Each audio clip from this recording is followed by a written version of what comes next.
Name is Captain Rosa with the USS Clavier. Or I used to be. Me and my crew crash landed at this abandoned island in the south of the Rimworld.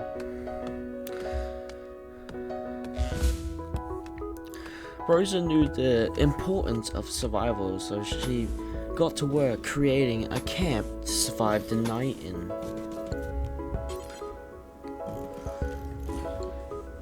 After creating the campfire, she needed a place to store all of her resources so it wouldn't deteriorate in the night.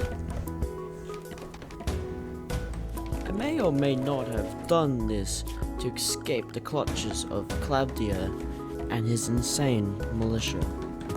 After a couple hours, Rosa felt a bit peckish, so she decided to go scavenge her old boat, and then found a nice spot next to the campfire to rest her weary head.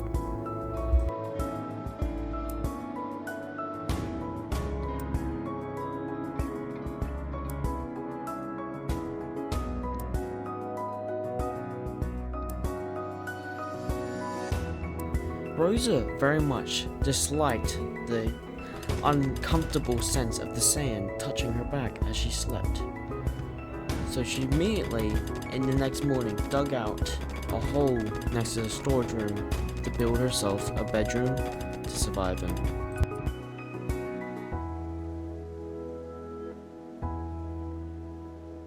After digging out the room, she felt painful senses in her arms as she walked by the doorways, as the wall was rough and jagged. After that, she needed to smooth it in order for it to be comfortable. After a good bit, she eventually made it her home, built a bed and a torch to light the room. Rosa had a brilliant idea of using those chunks of stone to make some walls with. So she created a stone cutting bench to create herself a nice little floor so her feet aren't hurt when she's walking around. After day 2, there was a squirrel that became a manhunter and started hunting Rosa, though it wasn't too much of a problem. And then a Fromboian raider showed up to our camp in an attempt to clear us out and raid our old ship. This raider turned out to be no problem as we shot him dead instantly in the water. We had a child that was willing to join us, and once he did join us, we had to name our island and its colony on it. The child was 13, so he's able to join us and help out more. Another raider showed up, though got eaten by panthers minutes after he showed up. Rosa got tired of hunting fish, so she decided to plant strawberries and harvest the nearest berries. Oh yeah, remember that growling pod we found?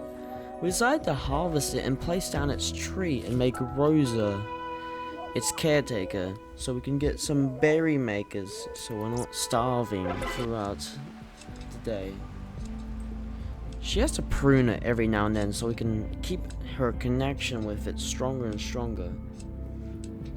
After another 20 days, the boy we had rescued had aged up and had finally become a man.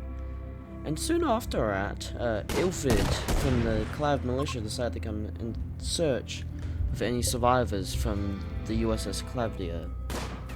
Though we had a long gunfight with him and he kept running away as the coward he is.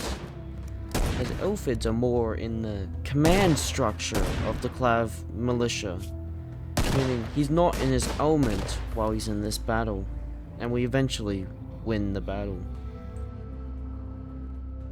To make a room for our great new and young friend, so he's more happy while he's here. We had a child named Cube show up, and he was being chased by 2 bunnies. Yeah, they're right, 2 bunnies. He He was a Thromboan child who was younger than the other boy that showed up. The snow hares were no problem at all. They were easily destroyed by our might.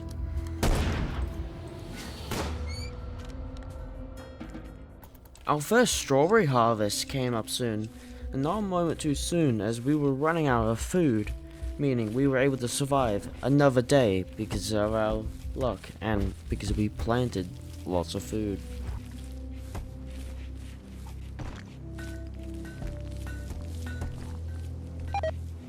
I forgot the biggest rule ever in Rimworld, and that is to build a chair and table to eat snacks on. And I had to build that quick because I realized too soon or too late that they were getting upset about that. We had some rebellion units show up, split from of course, the main series rebellion from like Rebellion Episode 1. The splinter cells, as you could say.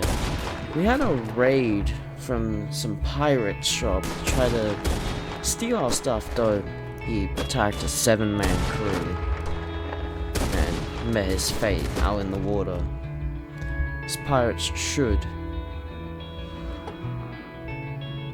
And this is it. Our crew survived their first month in the water.